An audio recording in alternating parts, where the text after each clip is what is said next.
Кафулињата и рестораните во државата повторно ќе работат со скратено работно време, односно до 23 часот. Оваа одлука беше изгласана на вчерашната седница на владата, а стапува на сила од денеска.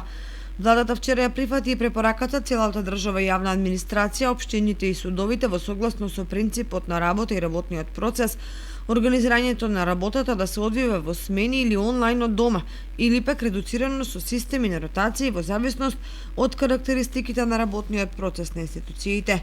На новинарско прашање како ќе работи локалната самоуправа во Кочани, градоначалникот Никол Чуелиев со одговор. Ние во целост ги почитуваме сите мерки и препораки издадени од страна на надлежните и ќе се организираме за работа во услови на COVID-19.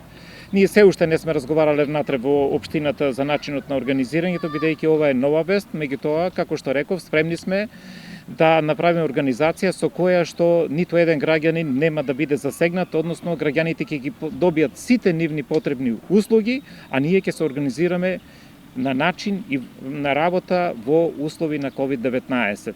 Значи, повторувам, граѓаните да бидат без грижа, ќе ги добијат сите нивни потребни услови. А организацијата е наша работа и ние ќе се изорганизираме да граѓаните не ги почувствуваат овие реорганизации и овие потреби за справување со COVID-19. Илиев уште еднаш упати апел до граѓаните да се придржуваат кон новите мерки за да се спречи ширењето на COVID-19.